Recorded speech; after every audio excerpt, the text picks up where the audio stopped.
नमः श्री संभवे स्वात्मानंद प्रकाश वपुषे अथ शिवसूत्र चैतन्यम् आत्मा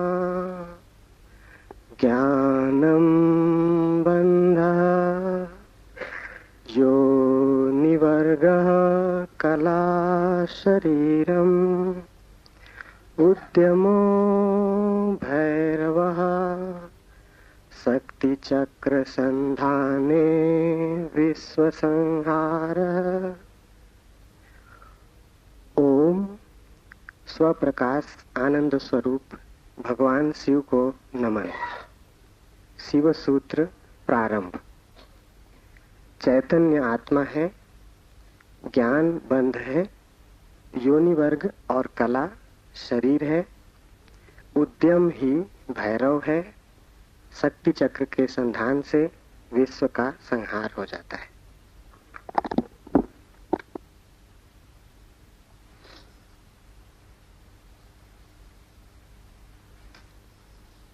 जीवन सत्य की खोज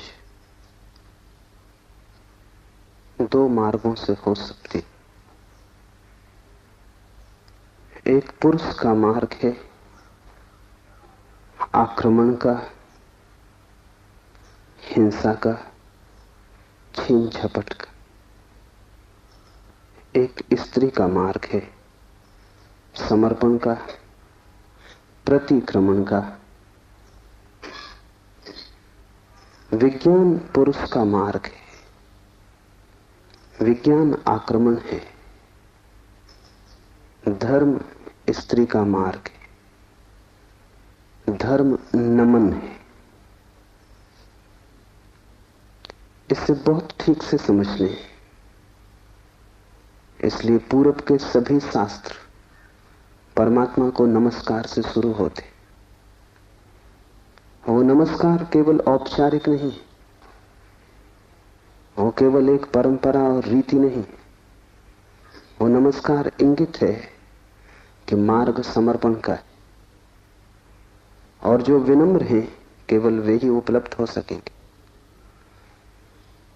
और जो आक्रामक हैं, अहंकार से भरे हैं, जो सत्य को भी छीन झपट करके पाना चाहते, जो सत्य के भी मालिक होने की आकांक्षा रखते, जो परमात्मा के द्वार पर एक सैनिक की भांति पहुंचे हैं विजय करने, वे हार जाएंगे।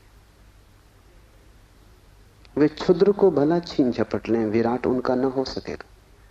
वे व्यर्थ को भला लूट के घर ले आए, लेकिन जो सार्थक है वो उनकी लूट का हिस्सा न बनेगा। इसलिए विज्ञान व्यर्थ को खोज लेता है, सार्थक चूक जाता है। मिट्टी, पत्थर, पदार्थ के संबंध में जानकारी मिल जाती, लेकिन आत्मा और परमात्मा की जानकारी छूट जाती। ऐसे ही जैसे तुम राह चलती एक स्त्री पर हमला कर दो, बलात्कार हो जाएगा। स्त्री का शरीर भी तुम कब्जा कर लोगे, लेकिन उसकी आत्मा तुम्हें न मिल सकेगी, उसका प्रेम तुम न पा सकोगे। तो जो लोग आक्रमण की तरह जाते हैं परमात्मा की तरह, वे बलात्कारी। वे परमात्मा के शरीर पर भला कब्जा कर लें, इस प्रकृति पर जो दिखाई पड़ती है, जो दृश्य है, उसकी चीरफाड़ कर लें, विश्लेषण कर लें, उसके कुछ राज खोज लें, लेकिन उनकी खोज वैसी ही क्षुद्र होगी जैसे किसी पुरुष ने किसी स्त्री पर हमला किया हो और बलात्कार किया हो। स्त्री का शरीर तो उपलब्ध हो जाएगा, लेकिन उपलब्धि दो कौड़ी की है, क्योंकि उसकी आत्मा को तुम छू भी ना पाओगे। और अगर उसकी आत्मा को न छुआ तो उसके भीतर जो प्रेम की संभावना थी, वो जो छिपा था बीज प्रेम का, वो कभी अंकुरित ना होगा। उसकी प्रेम की वर्षा तुम्हें ना मिल सकेगी। विज्ञान बलात्कार है, वो प्रकृति पर हमला है। जैसे कि प्रकृति कोई शत्रु हो, जैसे कि उसे जीतना है, पराजित करना है। इसलिए विज्ञान तोड़फोड़ में भरोसा करता है, विश्लेषण तोड़फोड़ है, काटपीट में भरोसा करता है।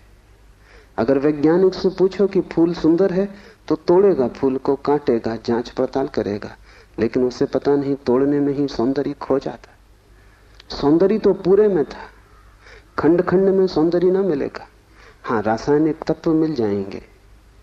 किन चीजों से फूल बना है, किन पदार्थों से बना है, किन खनिज और द्रव्यों से बना है, वो सब मिल जाएगा।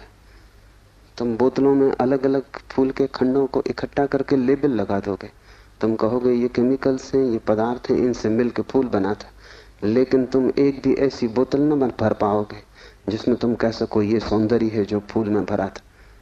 सौंदर्य तिरोहित हो जाएगा। अगर तुमने फूल पर आक्रमण किया तो फूल की आत्मा तुम्हें न मिलेगी, शरीर ही मिलेगा। विज्ञान इसलिए आत्मा में भरोसा नहीं करता। भरोसा करे भी कैसे? इतनी चेष्टा के बाद भी आत्मा की कोई झलक नहीं मिलती। झलक मिलेगी ही नहीं, इसलिए नहीं कि आत्मा नहीं, बल्कि तुमने जो ढंग चुना है वो आत्मा को पाने का ढंग नहीं। तुम जिस द्वार से प्रवेश किए हो वो क्षुद्र को पाने का द्वार है। आक्रमण से जो बहुमूल्य है वो नहीं मिल सकता। जीवन का रहस्य तुम्हें मिल सकेगा अगर नमन के द्वार से तुम गए। अगर तुम झुके, तुमने प्रार्थना की, तो तुम प्रेम के केंद्र तक पहुंच पाओगे।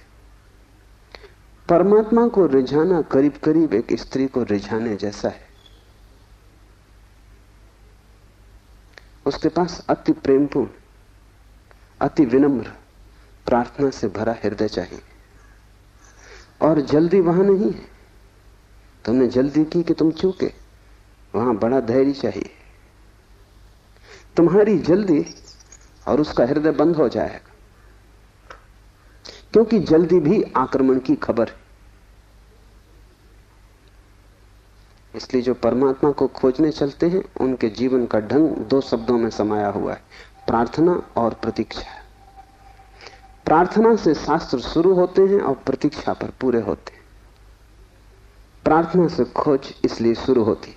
इस शास्त्र का पहला चरण है ओम स्वप्रकाश आनंद स्वरूप भगवान शिव को नमन। और अब शिव सूत्र प्रारंभ। इस नमन को बहुत गहरे उतर जाने दें, क्योंकि अगर द्वार ही चूक गया तो पीछे महल की जो मैं चर्चा करूंगा वो समझ में ना आएगी। पुरुष को थोड़ा हटाएं, आक्रामक वृत्ति को थोड़ा दूर करें।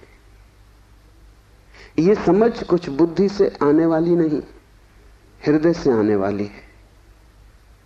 ये समझ कुछ तुम्हारे तर्क पर निर्भर न करेगी, ये तुम्हारे प्रेम पर निर्भर करेगी। इस शास्त्र को तुम समझ पाओगे, लेकिन वो समझ ऐसी न होगी जैसे कोई गणित को समझता है। वो समझ ऐसी होगी जैसे कोई काव्य को समझता है। कविता पर तुम झपट नहीं पड़ते, तुम कविता का धीरे धीरे स्वाद लेते हो, चुस्की लेते हो, जैसे कोई चाय को पीता है। तुम उसे गटक नहीं चाहते, वो कोई कड़वी दवा नहीं है। तुम उसका स्वाद लेते हो, चुस्की लेते हो, धीरे धीरे उसके स्वाद को लीन होने देते हो। और एक ही कविता को समझना हो तो बहुत बार पढ़ना पड़ता है। एक गणित को तुमने एक बार समझ लिया, फिर दोबारा करने की कोई जरूरत नहीं रह जाती। गणित समाप्त हो गया। कविता कभी भी समाप्त नहीं होती, क्योंकि हृदय का कोई और छोर नहीं। और तुम जितना ही प्रेम करते हो उतना ही उद्घाटित होता है। इसलिए पूर्व में हम शास्त्र का अध्ययन नहीं करते, हम शास्त्र का पाठ करते। अध्ययन शास्त्र का हो भी नहीं सकता। अध्ययन का अर्थ है एक बार समझ लिया फिर कचरे में फेंक दिया। जैसे कि बात खत्म होगी, जब समझ ही लिया तब दोबारा क्या करना है। पाठ का अर्थ होता है समझ बुद्धि की होती तो एक बार में पूरी हो जाती। इसकी तो चुस्कियां बार बार लेनी पड़ेगी। इसे तो जाने अनजाने न मालूम कितनी बार दोहराना पड़ेगा। इसे बहुत से भाव क्षणों में, बहुत सी मनोदशाओं में, कभी सुबह जब सूरज उगता है तब, कभी रात जब सब अंधकार हो जाता है तब, कभी मन जब प्रफुल्लित होता है तब, और कभी मन जब उदासी से भरा होता है तब विभिन्न चित्त की दशाओं में, विभिन्न मनोक्षणों में इसमें उतरना होगा। तब इसके सभी पहलू धीरे धीरे प्रकट होंगे। फिर भी तुम इसे चुकता न कर पाओगे। कोई शास्त्र कभी चुकता नहीं। जितना ही तुम पाओगे कि खोज लिया, उतना ही तुम पाओगे खोज के लिए और भी ज्यादा बाकी रह गया। जितने तुम गहरे उतरोगे पाओगे गहराई बढ़ती चली जाती है। शास्त्र को कभी पाठ ही चुका नहीं पाता। पाठ का मतलब ही यही है कि बार बार, बहुत बार पश्चिम इस बात को समझ भी नहीं पाता। उनकी पकड़ के बाहर है कि लोग गीता को हजारों साल से क्यों पढ़ रहे हैं, और एक ही आदमी रोज सुबह उठ के गीता पढ़ लेता है। पागल हो गया है। उनको ख्याल में नहीं कि पाठ की प्रक्रिया हृदय में उतारने की प्रक्रिया है। उसका समझ से बहुत वास्ता नहीं है, स्वाद से वास्ता है। तर्क और गणित और हिसाब से उसका कोई भी संबंध नहीं है। उसका संबंध तो अपने हृदय को और उसके बीच की जो दूरी है उसको मिटाने से। धीरे धीरे हम इतने लीन हो जाएं उसमें कि पाठी और पाठ एक हो जाए। पता ही न चले कि कौन गीता है, कौन गीता का पाठी। ऐसे भाव से जो चले, ये स्त्री का भाव है, ये समर्पण की धारा है। तो इसे ख्याल में ले लेना। नमन से हम चले तो शिव के सूत्र समझ में आ सकेंगे। उन्हें तुम अपने में उतरने देना और जल्दी निर्णय की मत करना कि वे ठीक हैं कि गलत है। क्योंकि सूत्रों के संबंध में एक बात ख्याल रख लेना, तुम्हारे ऊपर निर्भर नहीं है तय करना कि वे ठीक हैं या गलत है। तुम निर्णय कर भी कैसे पाओगे? जो अंधेरे में खड़ा है वो प्रकाश के संबंध में क्या निर्णय करेगा? और जिसने कभी स्वास्थ्य नहीं जाना, जो रोग की सैया से ही बंधा रहा है, उसे स्वास्थ्य की परिभाषा कैसे समझ में आएगी? जिसने कभी प्रेम की स्फुरना नहीं पहचानी और जो जीवन भर घृणा, ईर्षा और द्वेष में जिया है, वो प्रेम की कविता तो पढ़ सकता है क्योंकि शब्द उसकी समझ में आ जाएंगे, लेकिन शब्दों में जो छिपा है, अंतर गुम्फित है, वो द्वार तो उसके लिए बंद ही रहेगा। इसलिए तुम निर्णय मत करना कि क्या ठीक क्या गलत। तुम सिर्फ पीना, समझना भी नहीं कहता हूं, तुम सिर्फ पीना, तुम सिर्फ स्वाद में उतरना। और अगर वो स्वाद तुम्हारे भीतर रहस्य के लोग खोलने लगे और वो स्वाद अगर तुम्हारे भीतर नई सुगंध को जन्म दे दे और तुम पाओ कि क्षण भर को भी सही तुम्हारे दुर्गंध का व्यक्तित्व विलीन हो गया है, तुम्हारे भीतर कोई फूल खिला है और तुम सुगंधित हुए हो, क्षण भर को भी तुम पाओ कि तुम अंधकार नहीं हो, कोई दिया जल गया है, एक झलक मिली जैसे अंधेरे में बिजली कौंध गई हो, उसी से समझ आएगी। तुम्हारे समझने से नहीं, तुम्हारे अनुभव की झलक से समझ आएगी। इसलिए तुम विनम्र रहना। दूसरी बात, सूत्र का अर्थ होता है संक्षिप्त से संक्षिप्त, सारभूत, टेलीग्राफिक। वहां एक एक शब्द अत्यंत घना है। विस्तार नहीं होता सूत्र में, घनत्व होता है। लंबा नहीं होता सूत्र, बड़ा छोटा होता है, जैसे छोटा सा बीज होता है, उसमें सारा वृक्ष समाया होता है। जैसे बीज है ऐसा सूत्र है। बीज में तुम वृक्ष को देख भी नहीं सकते, देखना भी चाहोगे तो बीज में तुम वृक्ष को पाओगे नहीं, क्योंकि उसके लिए बड़ी गहरी आंखें चाहिए जो बीज में वृक्ष को देख लें, जो वर्तमान में भविष्य को देख लें, जो आज कल को देख लें, जो दृश्य से अदृश्य को खोज लें।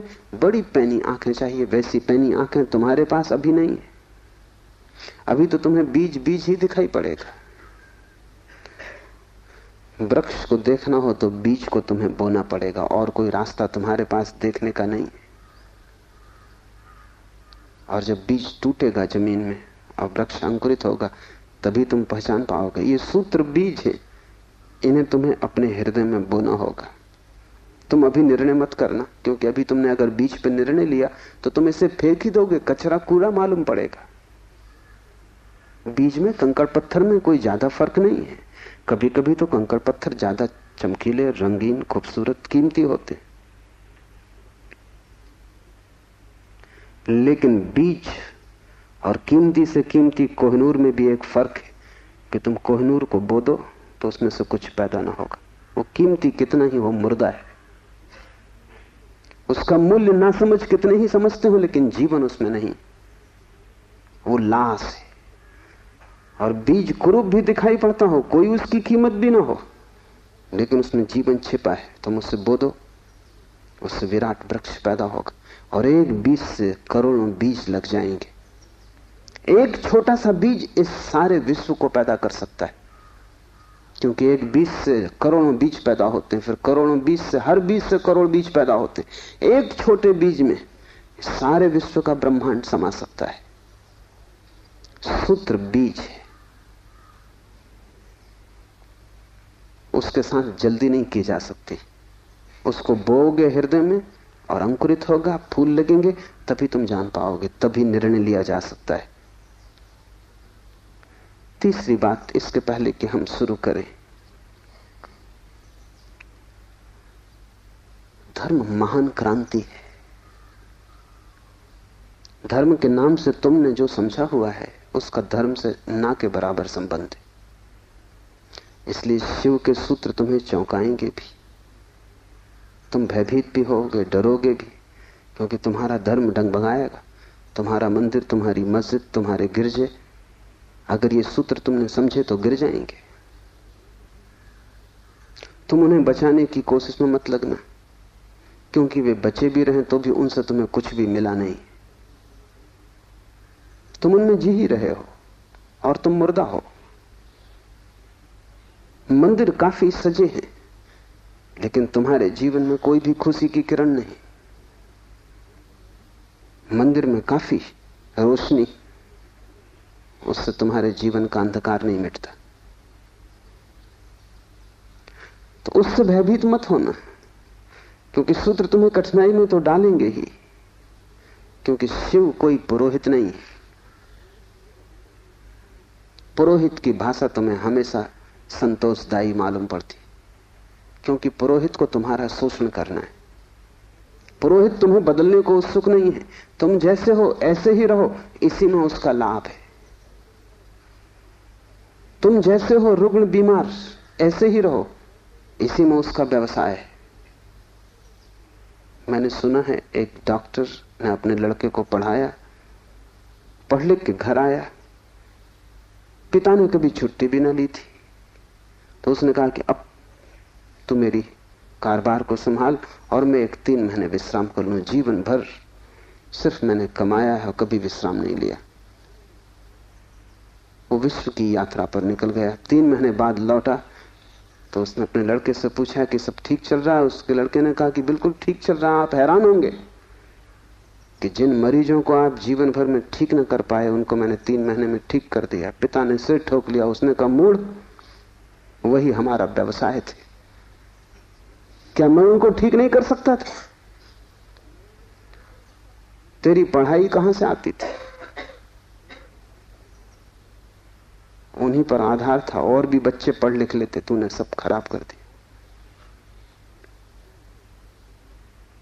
पुरोहित तुम जैसे हो रुग्ण बीमार, तुम्हें वैसा ही चाहता है, उस पर ही उसका व्यवसाय है।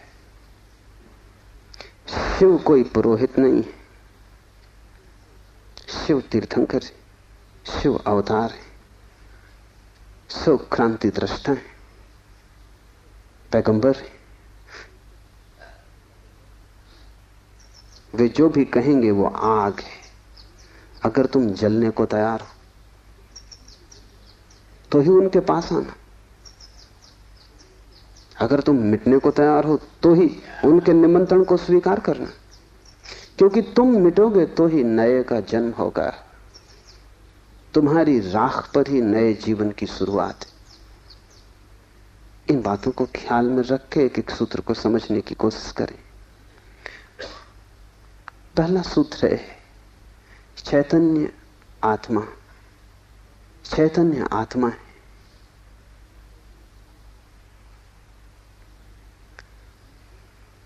चैतन्य हम सभी हैं, लेकिन आत्मा का हमें कोई पता नहीं चलता। अगर चैतन्य ही आत्मा है तो हम सभी को पता चल जाना चाहिए। हम सब चैतन्य हैं, लेकिन चैतन्य आत्मा है, इसका क्या अर्थ होगा? पहला अर्थ, इस जगत में सिर्फ चैतन्य ही तुम्हारा अपना है। आत्मा का अर्थ होता है अपना, से सब पराया है। शेष कितना ही अपना लगे, पराया है। मित्र हो, परिजन हो, परिवार के लोग हो, धन हो, यश पद प्रतिष्ठा हो, बड़ा साम्राज्य हो, वह सब जिसे तुम कहते हो मेरा, वहां धोखा है, क्योंकि वो सभी मृत्यु तुमसे छीन लेगी। मृत्यु कसौटी है, कौन अपना है कौन पराया है। मृत्यु जिससे तुम्हें अलग कर दे वो पराया था, और मृत्यु तुम्हें जिससे अलग न कर पाए वो अपना था। आत्मा का अर्थ है जो अपना है। लेकिन जैसे ही हम सोचते हैं अपना, वैसा ही दूसरा प्रवेश कर जाता है। अपने का मतलब ही होता है कोई दूसरा जो अपना है। तुम्हें यह ख्याल ही नहीं आता कि तुम्हारे अतिरिक्त तुम्हारा अपना कोई भी नहीं, हो भी नहीं सकता है। और जितनी देर तुम भटके रहोगे इस धारा में कि कोई दूसरा अपना है, उतने दिन व्यर्थ गए, उतना जीवन अकारण बीता। उतना समय तुमने सपने देखे, उतने समय में तुम जाग सकते थे, मोक्ष तुम्हारा होता। तुमने कचरा इकट्ठा किया।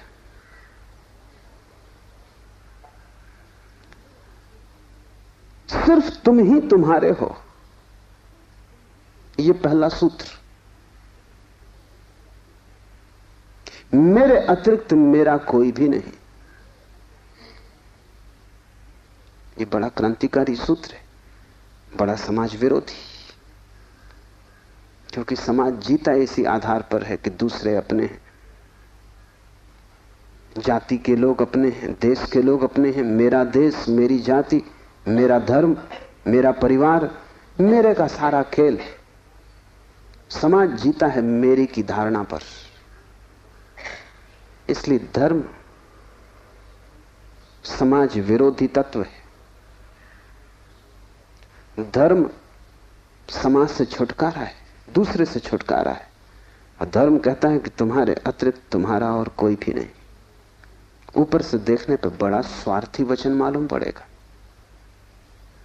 क्योंकि ये तो ये बात हुई कि बस हम ही अपने हैं, तो तत्क्षण हमें लगता है ये तो स्वार्थ की बात है।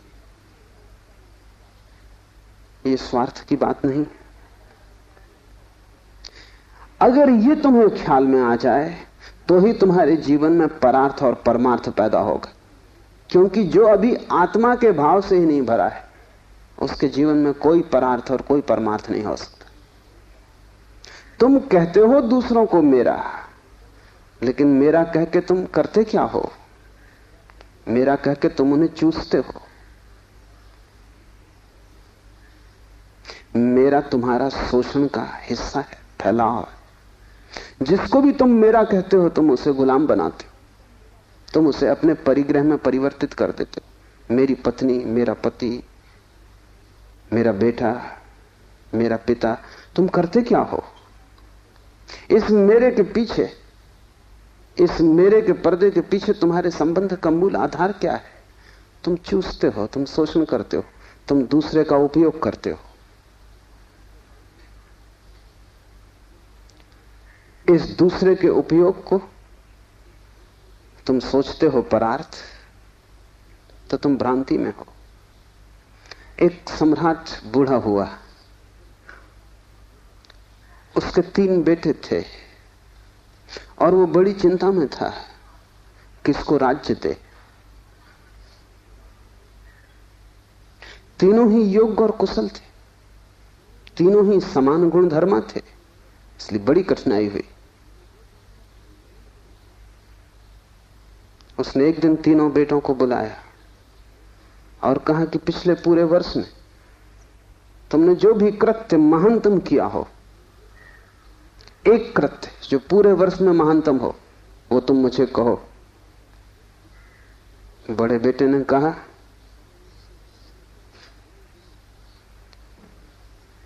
कि गांव का जो सबसे बड़ा धनपति है वो तीर्थ यात्रा पर जा रहा था। उसने करोड़ों रुपए के हीरे जवाहरात बिना गिने, बिना किसी हिसाब किताब के, बिना किसी दस्तखत लिए मेरे पास रख दिए और कहा कि जब मैं लौट आऊंगा तीर्थ यात्रा से मुझे वापस लौटा देना। चाहता मैं तो पूरे भी पा जा सकता था, क्योंकि न कोई लिखा पड़ी थी न कोई गवाह था। इतना भी न करता तो थोड़े बहुत बहुमूल्य हीरे में बचा लेता तो कोई कठिनाई न थी, क्योंकि उस आदमी ने ना तो गिने थे और ना कोई संख्या रखी थी। लेकिन मैंने सब जैसी की जैसी थैली वापस लौटा दी। पिता ने कहा तुमने भला किया, लेकिन मैं तुमसे पूछता हूं कि अगर तुमने कुछ रख लिए होते तो तुम्हें पश्चाताप, गिलानी, अपराध का भाव पकड़ता या नहीं?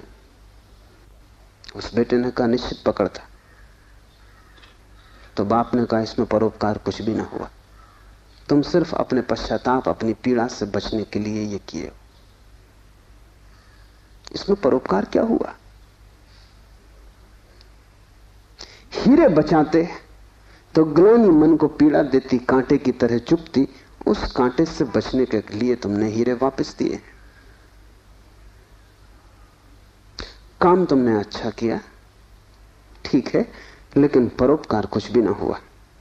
उपकार तुमने अपना ही किया है। दूसरा बेटा थोड़ी चिंता में पड़ा और उसने कहा कि मैं राह के किनारे से गुजरता था और झील में सांझ के वक्त, जबकि वहां कोई भी न था, एक आदमी डूबने लगा। चाहता तो मैं अपने रास्ते चला जाता,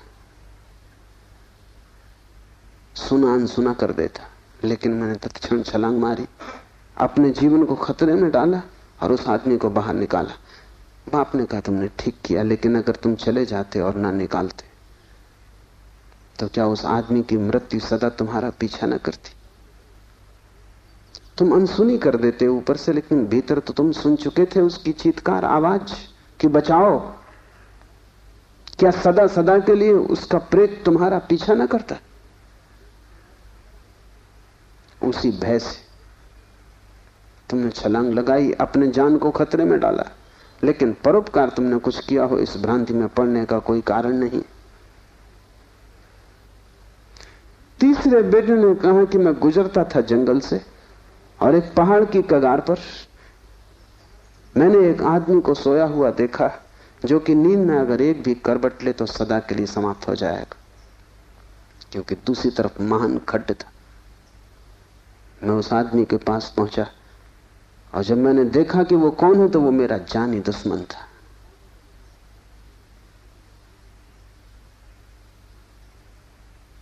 मैं चुपचाप अपने रास्ते पर जा सकता था।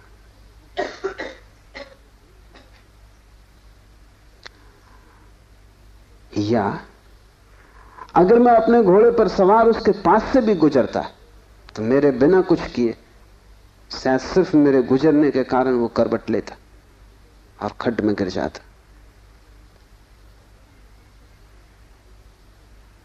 लेकिन मैं आहिस्ते से जमीन पर सरकता हुआ उसके पास पहुंचा कि कहीं मेरी आहट में वो गिर न जाए।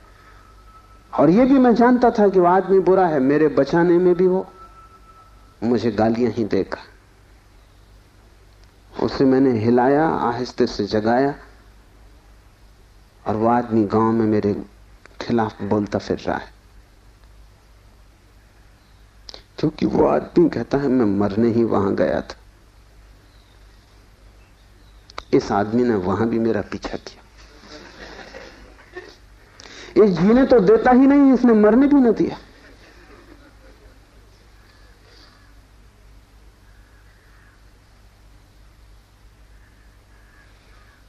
पिता ने कहा, तुम दोस्त से बेहतर हो, लेकिन परोपकार ये भी नहीं। क्यों? क्योंकि तुम अहंकार से फूले नहीं समा रहे हो कि तुमने कुछ बड़ा कार्य कर दिया। बोलते हो तो तुम्हारी आंखों की चमक और हो जाती, कहते हो तो तुम्हारा सीना फूल जाता है। और जिस कृत्य से अहंकार निर्मित होता हो वो परोपकार न रहा। बड़े सूक्ष्म मार्ग से तुमने अपने अहंकार को उससे भर लिया। तुम सोच रहे हो तुम बड़े धार्मिक हो, परोपकारी हो। तुम इन दो से बेहतर हो, लेकिन मुझे राज्य के मालिक के लिए किसी तीसरे की ही तलाश, चौथे की ही तलाश करनी पड़ेगी। जब तुम परोपकार करते हो तब तुम कर नहीं सकते, क्योंकि जिसे अपना ही पता नहीं है वो परोपकार करेगा कैसे? तुम चाहे सोचते हो कि तुम कर रहे हो गरीब की सेवा, अस्पताल में बीमार के पैर दबा रहे हो, लेकिन अगर तुम गौर से खोजोगे तो तुम कहीं ना कहीं अपने अहंकार को ही भरता हुआ पाओगे। और अगर तुम्हारा अहंकार ही सेवा से भरता है तो सेवा भी शोषण है। आत्मज्ञान के पहले कोई व्यक्ति परोपकारी नहीं हो सकता, क्योंकि स्वयं को जाने बिना इतनी बड़ी क्रांति हो ही नहीं सकती। मैंने सुना है कि मुल्ला नसरुद्दीन की पत्नी उससे झगड़ रही और कह रही थी कि मामला क्या है, एक दफा साफ हो जाना चाहिए। तुम मेरे सभी रिश्तेदारों को नफरत और घृणा क्यों करते हो? नसरुद्दीन ने कहा, यह बात गलत है, यह बात तथ्यगत भी नहीं है, और मैं इसका प्रमाण है मेरे पास। और प्रमाण यह है कि मैं तुम्हारी सास को अपनी सास से ज्यादा चाहता हूं। अहंकार ऐसे रास्ते खोजता, ऊपर से दिखता है कि तुम परोपकार कर रहे हो, लेकिन भीतर तुम ही खड़े होते हो। और जितनी सूक्ष्म हो जाती है यात्रा, उतनी ही पकड़ के बाहर हो जाती। दूसरे तो पकड़ ही नहीं पाते, तुम भी नहीं पकड़ पाते हो। दूसरे तो धोखे में पड़ते ही हैं, तुम भी अपने दिए धोखे में घूम जाते हो, भटक जाते हो। हम सभी ने अपनी अपनी भूल भुलैयां बना ली। उसमें हमने दूसरों को धोखा देने के लिए ही शुरू किया था सारा उपाय, आयोजन। ये हमने कभी सोचा न था कि अपनी बनाई भूल भुलैया में हम खुद ही खो जाएंगे, लेकिन हम खो गए। पहली बात स्मरण रखो, तुम्हारे अतिरिक्त तुम्हारा कोई भी नहीं। जैसे ही यह स्मरण सघन होता है कि चैतन्य ही आत्मा है, बस चैतन्य ही मैं हूं, और सब पर है, पराया है, विजाती है, वैसे ही तुम्हारे जीवन में क्रांति की पहली किरण प्रविष्ट हो जाती। वैसे ही तुम्हारे और समाज के बीच एक दरार पड़ जाती। वैसे ही तुम्हारे और तुम्हारे संबंधों के बीच एक दरार पड़ जाती। लेकिन आदमी अपनी तरफ देखना नहीं चाहता। देखना कठिन भी है, क्योंकि देखने के पहले जिस प्रक्रिया से गुजरना पड़ता है वो बहुत संघातक है। एक मारवाड़ी व्यापारी एक फिल्म अभिनेत्री के प्रेम में पड़ गया। वैसे बात अनहोनी थी, मारवाड़ी और व्यापारी प्रेम से सदा दूर ही रहता है, लेकिन अनहोनी भी घटती है।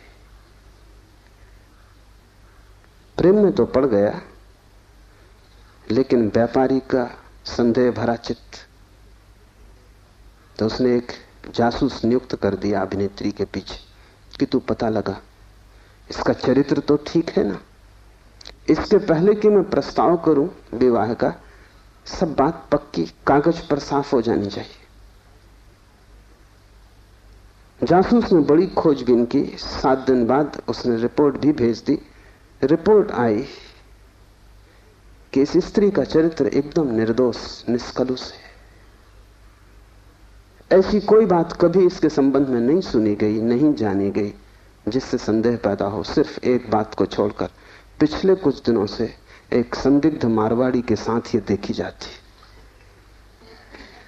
वो संदिग्ध मारवाड़ी वो स्वयं थे।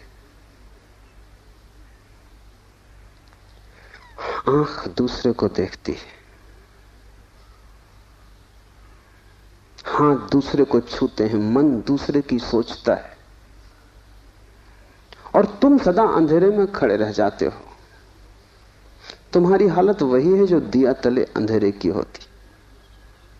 उस दिए की रोशनी सब पे पड़ती, सिर्फ तुम्हें छोड़ देती। इसलिए तुम भटकते हो उस रोशनी में, सब तरफ, सब दिशाओं में यात्रा करते हो, और एक अपरिचित रह जाता है, और वही तुम हो। यह पहला सूत्र है, चैतन्य आत्मा।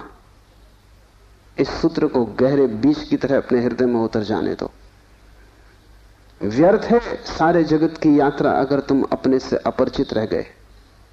अगर स्वयं को न जान पाए और सब भी जान लिया तो वो सारा ज्ञान भी इकट्ठे जोड़ में अज्ञान सिद्ध होगा। अगर अपने को न देख पाए और सारा जगत देख डाला, चांद तारे छान डाले, तो भी तुम अंधे ही रहोगे, क्योंकि आंख तो उसी को मिलती है जो स्वयं को देख लेता है। ज्ञान तो उसी को मिलता है जो स्वयं से परिचित हो जाता है। जो चैतन्य के स्वप्रकाश में नहा लेता है वही पवित्र है, और कोई तीर्थ नहीं है। चैतन्य तीर्थ है, और चैतन्य तुम्हारा स्वभाव है। उससे तुम क्षण भर को भी पार नहीं गए हो, लेकिन दिया तले अंधेरा है। तुम उससे दूर जा भी नहीं सकते, चाहो तो भी, लेकिन भ्रम पैदा हो सकता है कि तुम बहुत दूर चले गए हो। तुम सपना देख सकते हो संसार में, लेकिन सपना सत्य नहीं हो सकता। सत्य तो सिर्फ एक बात है, वो है तुम्हारा चैतन्य स्वभाव। चैतन्य आत्मा है तो पहली तो बात कि मेरा सिवाय चैतन्य के और कोई भी नहीं। ये भाव तुम में सघन हो जाए तो सन्यास का जन्म हुआ, क्योंकि मेरे अतिरिक्त भी मेरा कोई हो सकता है, यही भाव संसार है। इसलिए पहले सूत्र में बड़ी क्रांति है। पहली चिनगारी शिव फेंकते हैं तुम्हारी तरफ, और वो ये है कि तुम जान लो कि तुम ही बस तुम्हारे हो, बाकी कोई तुम्हारा नहीं। इससे बड़ा विषाद मन को पकड़ेगा, क्योंकि तुमने दूसरों के साथ बड़े संबंध बना रखे, बड़े सपने संजो रखे, दूसरों के साथ तुम्हारी बड़ी आशाएं जुड़ी हैं। मां देख रही है कि बेटा बड़ा होगा, बड़ी आशाएं जुड़ी हैं। बाप देख रहा है कि बेटा बड़ा होगा, बड़ी आशाएं जुड़ी हैं। और इन सारी आशाओं में तुम अपने को खो रहे हो। यही तुम्हारे पिता भी इन्हीं आशाओं को कर करके समाप्त हुए तुम्हारे लिए। तुमसे क्या उन्हें मिला? यही आशाएं कर करके तुम समाप्त हो जाओगे। तुम्हारे बेटे से तुम्हें कुछ मिलेगा ना, और तुम्हारा बेटा भी यही मूर्खता जारी रखेगा, वो अपने बेटों से आशाएं करेगा। नहीं, अपनी तरफ देखो, न तो पीछे न आगे, कोई भी तुम्हारा नहीं है। कोई बेटा तुम्हें नहीं भर सकेगा, कोई संबंध तुम्हारी आत्मा नहीं बन सकता। तुम्हारे अतिरिक्त तुम्हारा कोई मित्र नहीं, लेकिन तब बड़ा डर लगता है, क्योंकि लगता है कि तुम अकेले हो गए। और आदमी इतना भयभीत है कि गली से गुजरता है अकेले में तो भी जोर से गीत गाने लगता है। अपनी ही आवाज सुन के लगता है कि अकेला नहीं। तुम अपनी ही आवाज सुन रहे हो। बाप जब बेटे में अपने सपने रचा रहा है तो बेटे की कोई सहमति नहीं है। ये बाप खुद ही अकेले में सीटी बजा रहा है, इसलिए दुखी होगा कल, क्योंकि इसने जिंदगी भर सपने रचाए और ये सोचता है कि बेटा भी यही सपने देख रहा है। ये गलती में, बेटा अपने सपने देखेगा, तुम अपने सपने देख रहे हो, तुम्हारे बाप ने अपने सपने देखे थे, ये कहीं मिलते नहीं। हर बाप दुखी मरता है। क्या कारण होगा? क्योंकि जो जो सपने वो बांधता है वो सभी सपने बिखर जाते हैं। हर आदमी अपने सपने देखने को यहां है, तुम्हारे सपने देखने को नहीं। और तुम्हें अगर चाहिए कि एक आत्म स्थिति उपलब्ध हो जाए, एक तृप्ति मिले, तो तुम सपने किसी और के साथ मत बांधना, अन्यथा तुम भटकोगे। संसार का इतना ही अर्थ है कि तुमने अपने सपनों की नाव दूसरों के साथ बांध रखी। संन्यास का अर्थ है कि तुम जाग गए और तुमने एक बात स्वीकार कर ली, कितनी ही कष्टकर हो, कितनी ही दुखपूर्ण मालूम पड़े प्रथम, और कितना ही संघातक पीड़ा अनुभव हो, कि तुम अकेले हो, सब संग साथ झूठा है। इसका यह अर्थ नहीं कि तुम भाग जाओ हिमालय, क्योंकि जो हिमालय की तरफ भाग रहा है उसे अभी संग साथ सार्थक है, झूठा नहीं हुआ। क्योंकि जो चीज झूठ हो गई उससे भागने में भी कोई सार्थकता नहीं। कोई भी सुबह जाग के भागता तो नहीं कि सपना झूठा है, भागूं इस घर से। सपना झूठा हो गया, बात खत्म हो गई, उसमें भागना क्या है। लेकिन एक आदमी है जो भाग रहा है पत्नी से, बच्चों से, इसका भागना बताता है, इसने सुन लिया होगा कि सपना झूठा है, लेकिन अभी इसे खुद पता नहीं चला। कल तक ये पत्नी की तरफ भागता था, पत्नी की तरफ पीठ करके भागता है, लेकिन दोनों ही अर्थों में पत्नी सार्थक थी।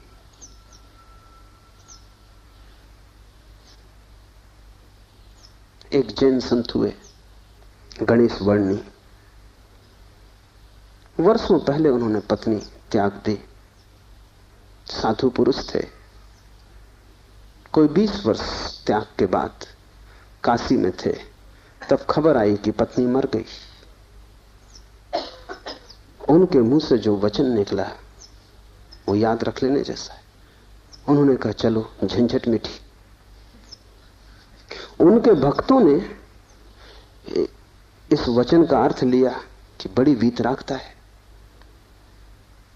थोड़ा सोचो तो साफ हो जाएगा कि वीतरागता बिल्कुल नहीं, क्योंकि जिस पत्नी को 20 साल पहले छोड़ दिया उसकी झंझट अभी कायम थी, तो ही मिट सकती है। गणित बिल्कुल सीधा और साफ है।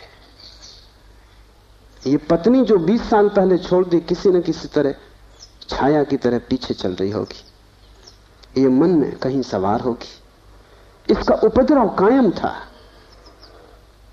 20 साल भी इसके उपद्रव को मिटा नहीं पाए थे छोड़ने के बाद। ये मन सतत सोचता रहा होगा, पक्ष में विपक्ष में। पत्नी के मरने पर यह वचन कि चलो झंझट मिटी, पत्नी के संबंध में कुछ भी नहीं बताते, सिर्फ पति के संबंध में बताते कि आदमी भाग तो गया छोड़कर, लेकिन छोड़ ना पाया।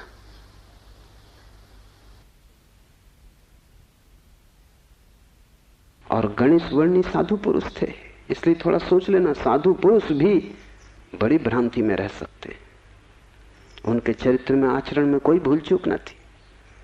वे मर्यादा के पुरुष थे, ठीक ठीक नियम से चलते थे। वहां कोई जरा भी दरार नहीं पा सकता, जरा त्रुटि नहीं पा सकता। सब आचरण ठीक था, साधुता पूरी थी। फिर भी भीतर कोई बात चूक गई। हिमालय पहुंच गए, झंझट सांस चली गई। फिर दूसरी बात भी समझ लेने जैसी है, और वो ये कि अगर पत्नी के मरने पर पहला ख्याल ही आया कि झंझट मिटी, तो कहीं जाने अनजाने अचेतन में पत्नी की मृत्यु की आकांक्षा भी छिपी रही होगी। वो जरा गहरा किसी तल पर पत्नी मिट जाए, न हो, समाप्त हो जाए, ये तो हिंसा हो गई। लेकिन एक एक वचन भी अकारण नहीं आता, आसमान से नहीं आता। एक एक वचन भी भीतर से आता। और ऐसे क्षणों में जबकि पत्नी मर गई इसकी खबर आई हो, तुम ठीक ठीक अपने रोजमर्रा के व्यवसायी होश में नहीं होते हो, तब तुमसे जो बात निकलती है वो ज्यादा सही होती। घंटे भर बाद तुम्हें मौका मिल जाएगा, तुम खुद ही सोच समझ के लिप पोता कर लोगे, तुम फिर जो कहोगे वो बात झूठी हो जाएगी। लेकिन तत्क्षण, उस क्षण में वर्णी चूक गए। वो जो 20 साल से उन्होंने चारों तरफ साधुता का व्यवस्था कर रखी थी, उस क्षण में भूल गए। जब वर्णी को ऐसा घट सकता है तो तुम्हें तो सहज ही घट सकता है। भागने से कुछ भी ना होगा, भागकर कोई भी कभी भाग नहीं पाया। लेकिन भक्त इसको न देख पाएंगे। उन्होंने तो वर्णी की कथा में इसको बड़े बहुमूल्य वचन की तरह संग्रहित किया है, ये सोच के कि देखो आदमी कैसा वितराग है। तुम्हें पता भी नहीं हो सकता कि वितरागता क्या है। तुम राग में जीते हो, तुम्हें विराग समझ में आता है, तुमसे जो विपरीत है वो समझ में आता है। तुम जानते हो कि तुम पत्नी को छोड़ के नहीं जा सकते और ये आदमी छोड़ के चला गया, ये आदमी तुमसे बड़ा है, ये तुमसे विपरीत है, लेकिन तुमसे भिन्न नहीं। तुम पैर के बल खड़े हो, यह आदमी सिर के बल खड़ा है, लेकिन तुम्हारे मन में और इसके मन में रत्ती भर भी फर्क नहीं। खोज के देखो, तुम सभी सोचते हो कि पत्नी झंझट है। तुम एक आध ऐसा पति पा सकते हो जो कहे पत्नी झंझट नहीं। पत्नी के सामने मत पूछना, एकांत में अकेले। मुल्ला नसरुद्दीन ने मुझे कहा है कि मैं भी कभी सुखी था, लेकिन ये मुझे पता ही तब चला जब मैंने विवाह कर लिया, और तब फिर बहुत देर हो चुकी थी।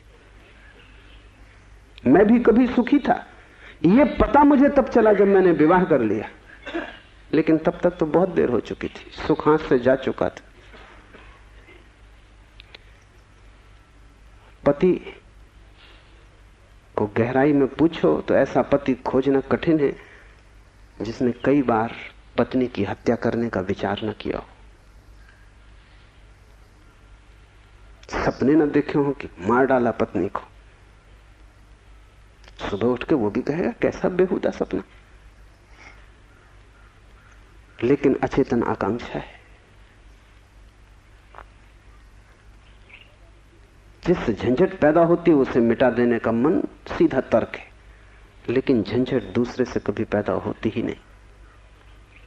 पत्नी में अगर कोई उपद्रव होता तो कौन तुम्हें रोकता था? तुम सब भाग गए होते हिमालय। उपद्रव पत्नी में नहीं है, क्योंकि तुम हिमालय जाके फिर पत्नी खोज लोगे।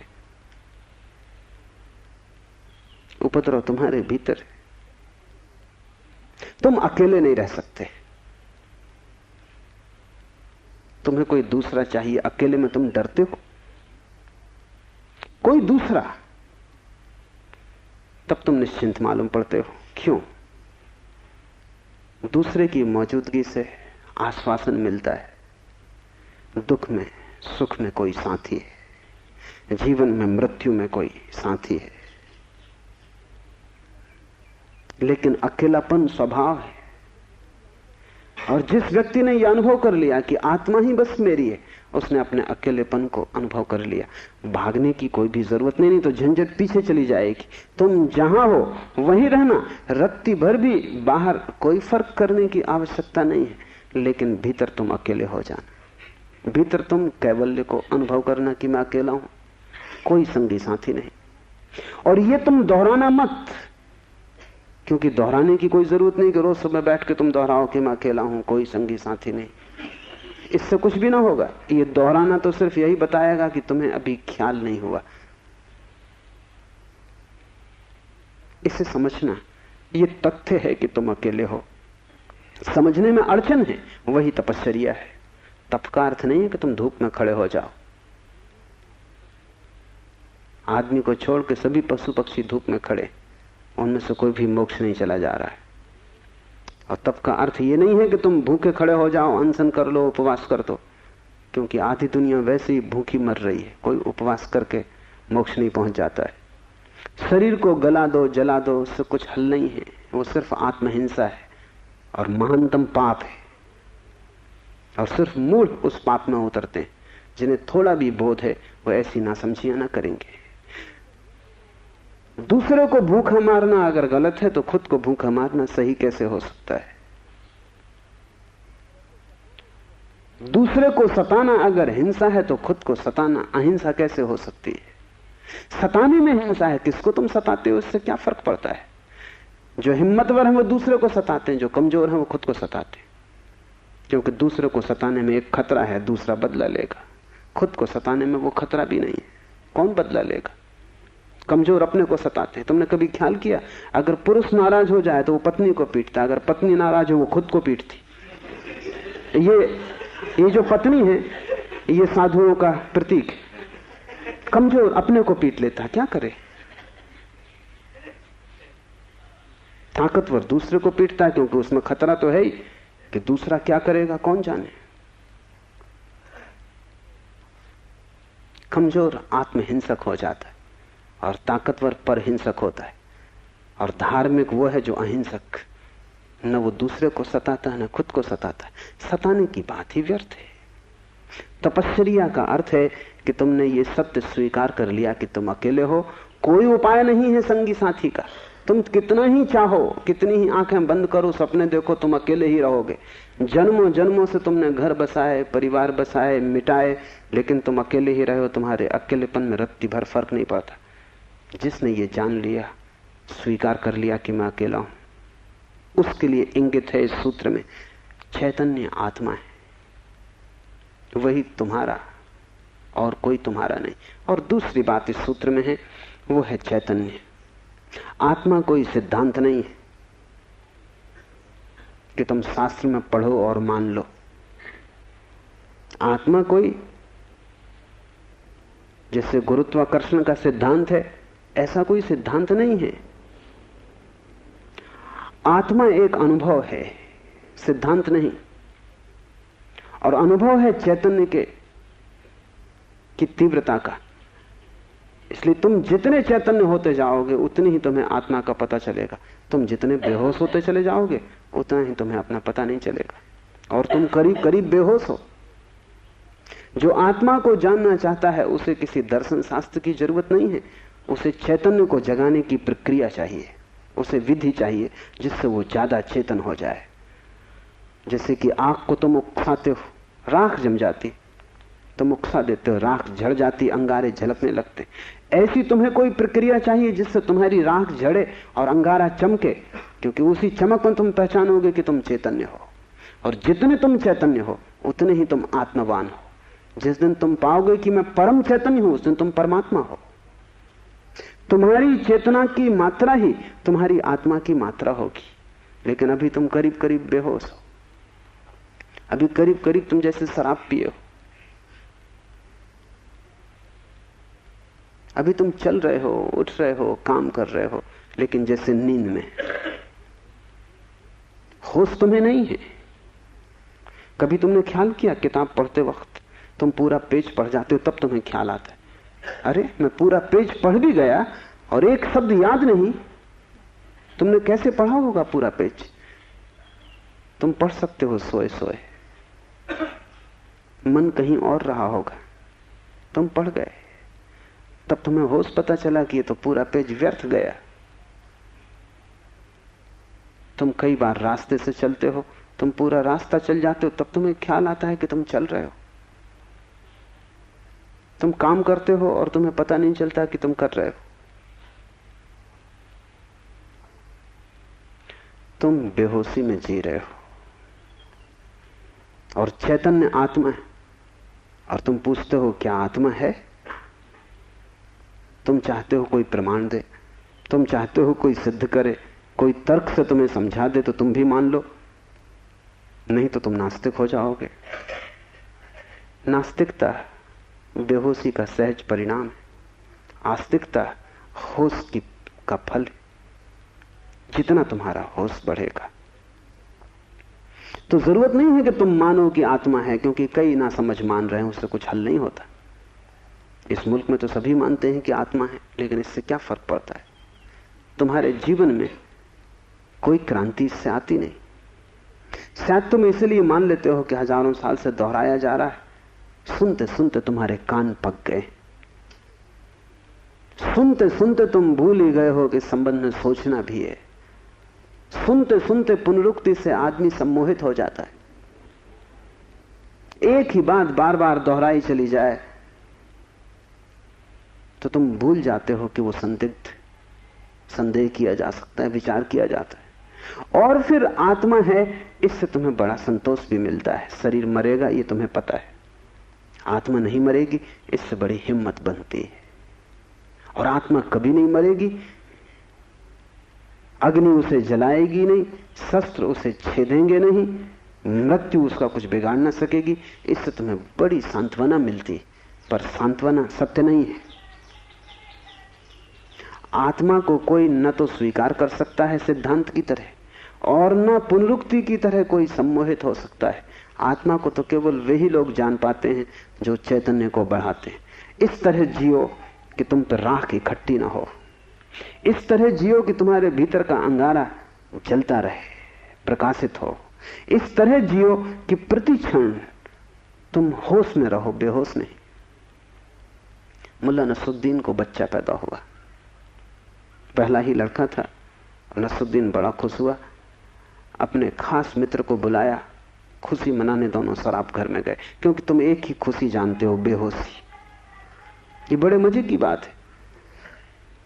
शिव, बुद्ध, महावीर, वे सब चिल्ला चिल्ला के कहते हैं कि दुनिया में एक ही आनंद है, वो है होश। और तुम एक ही सुख जानते हो, वो है बेहोशी। या तो तुम ठीक हो या वो ठीक है, दोनों तो ठीक नहीं हो सकते। मुल्ला नसरुद्दीन सीधा शराब घर गया, बजाय अस्पताल जाने के पहले बेटे को देखता। उसने कहा कि पहले जरा आनंद कर लें, कितने दिनों का सपना पूरा हुआ। डट के दोनों पी गए। जब दोनों पी के पहुंचे अस्पताल और कांच की खिड़की में से बेटे को देखा तो मुल्ला रोने लगा। उसने अपने मित्र से कहा, पहली तो बात मेरे जैसा मालूम नहीं होता। अपना उन्हें पता नहीं है, अभी खुद की शक्ल भी वो पहचान ना सकेंगे, लेकिन मेरा जैसा नहीं मालूम होता। और दूसरी बात, बड़ा छोटा दिखाई पड़ता है। इतने छोटे बच्चे को लेके करेंगे भी क्या? ये बचेगा? मित्र ने कहा, मत घबराओ, जब मैं पैदा हुआ था तो मैं भी 3 ही पाउंड का था। नसरुद्दीन ने कहा, फिर तुम बचे?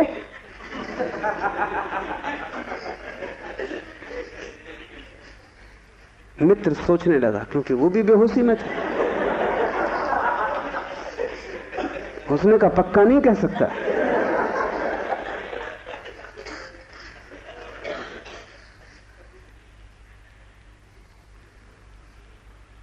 आदमी बेहोशी में है, उसके जीवन का सारा परिप्रेक्ष्य, उसकी सारी दृष्टि उसकी बेहोशी से भर जाती, सब धुआं धुआं हो जाता है। तुम कुछ भी ठीक से नहीं देख पाते, और तुम एक ही सुख जानते हो कि जब तुम अपने को भूल जाते हो, चाहे सिनेमा हो, चाहे संगीत हो, चाहे सेक्स हो, जहां भी तुम अपने को भूल जाते हो वहीं तुम कहते हो बड़ा सुख आया। भूलने को तुम सुख कहते हो, विस्मरण को? कारण है, क्योंकि जब भी तुम होश से भरते हो तुम सिवाय दुख के अपने जीवन में कुछ भी नहीं पाते। एक मेरे मित्र अविवाहित ही रह गए, उनसे मैंने पूछा कि क्या हुआ, कैसे चूक गए? तो उन्होंने कहा कि बड़ी अड़चन आई। जिस स्त्री को मैं प्रेम करता था, जब मैं शराब पी लेता तब वो मुझे सुंदर मालूम पड़ती, तब मैं शादी करने को राजी, लेकिन तब वो राजी नहीं। और जब मैं होश में होता तब मैं राजी नहीं, तब वो राजी होती थी।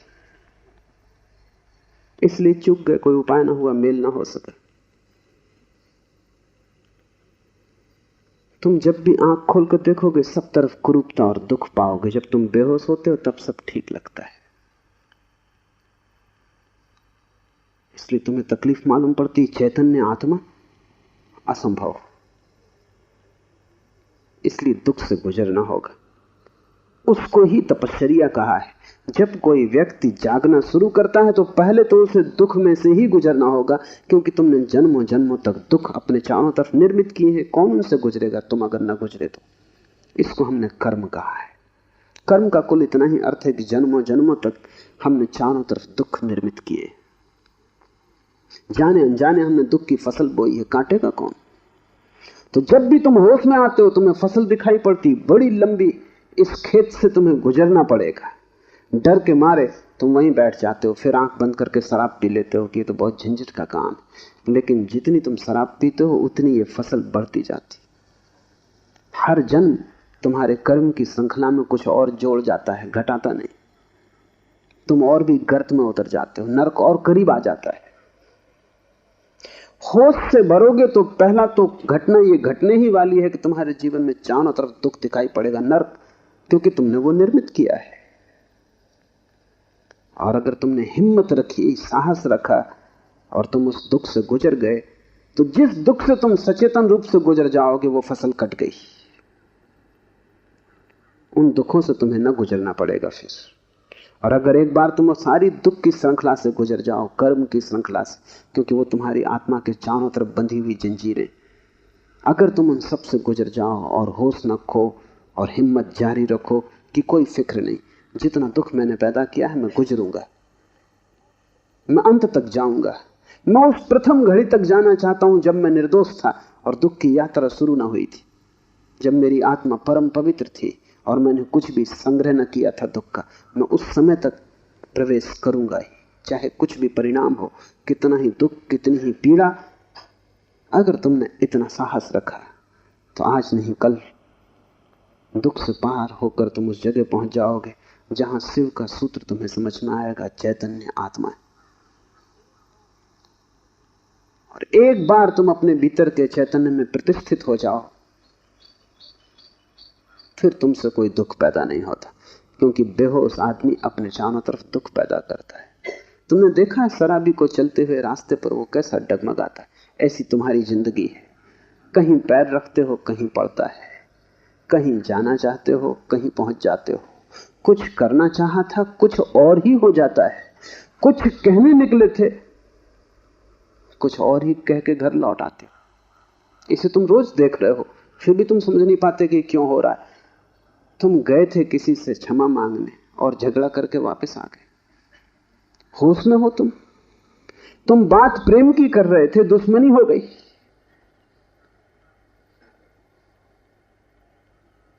एक आदमी शराब पिए आकाश की तरफ देखता हुआ चला जा रहा था। एक कार उसके पास से निकली, बामुश्किल ड्राइवर बचा पाया। गाड़ी रोक के ड्राइवर ने कहा, महानुभाव, अगर आप नहीं देखते वहां जहां आप जा रहे हैं तो फिर आप वहीं चले जाएंगे जहां आप देख रहे हैं।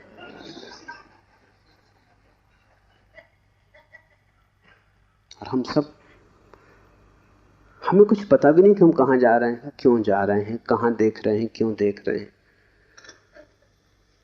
चले जा रहे हैं। क्योंकि एक बेचैनी है भीतर जो बैठने भी नहीं देती, एक शक्ति है भीतर जो चलाए चली जाती है। फिर हम जो भी करते वो सबके उल्टे परिणाम आते हैं। लोग मेरे पास आते हैं, वो कहते हैं हमने बदी तो कभी की नहीं, नेकी की और फल बदी मिल रहा है। ऐसा हो नहीं सकता कि तुम नेकी करो फल में बदी मिले। ऐसा हो नहीं सकता कि तुम आम के बीज बो और नीम के फल लगे। ऐसा हो नहीं सकता। इतनी हो सकता है कि तुम ऐसे बेहोशी में बोए होगे, बोए तुमने नीम के ही फल, तुम होश में न थे, क्योंकि वृक्ष थोड़ी झूठ बोलेगा। तुम ही कहीं बोते वक्त भूल में पड़े होगे। तुम जब नेकी भी करते हो तब भी तुम्हारा नेकी करने का मन नहीं होता।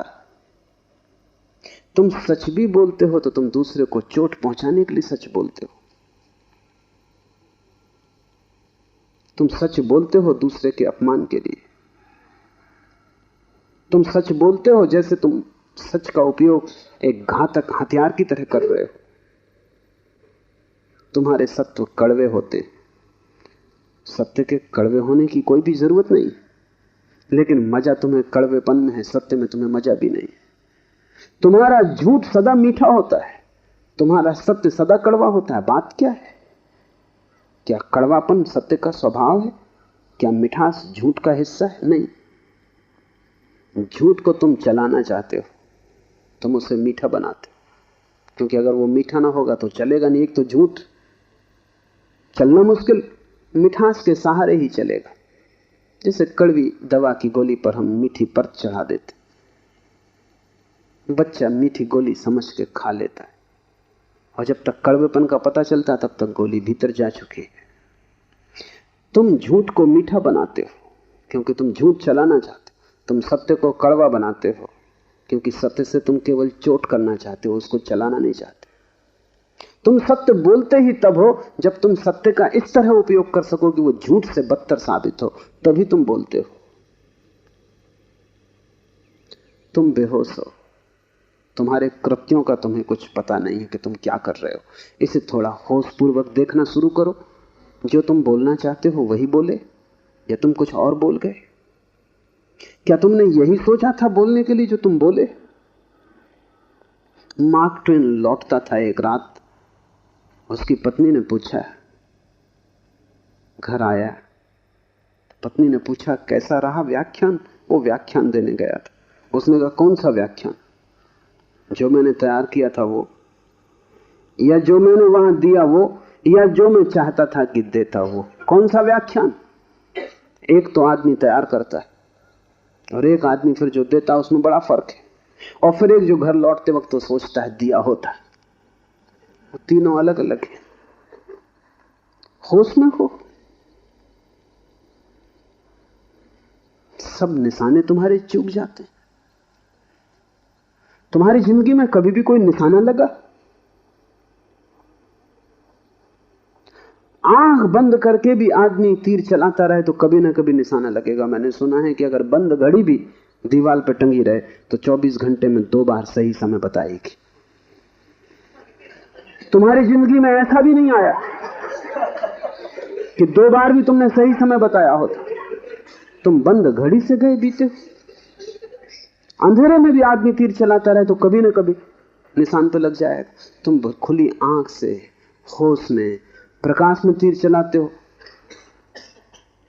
कभी निशाने पे नहीं लगता। क्या बात होगी?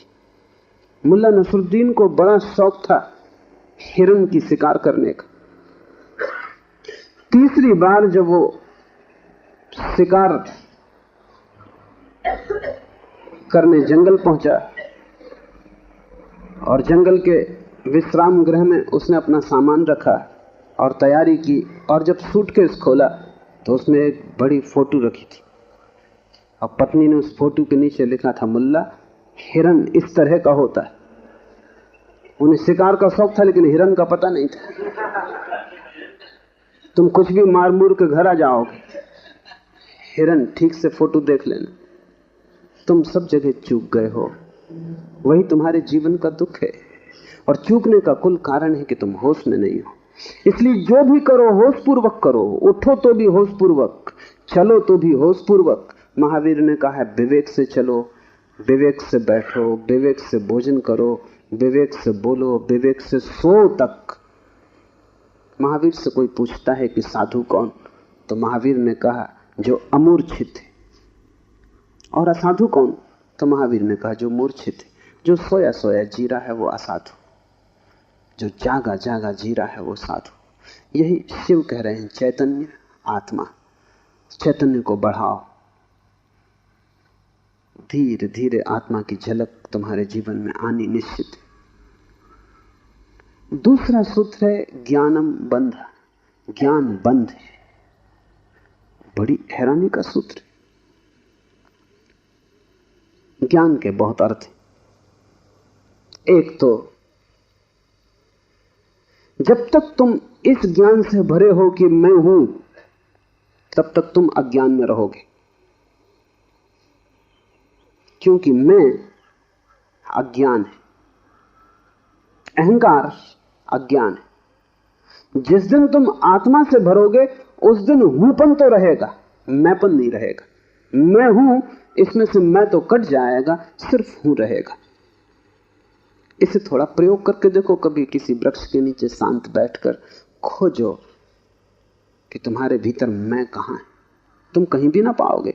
हूं तो तुम सब जगह पाओगे, मैं तुम कहीं भी ना पाओगे।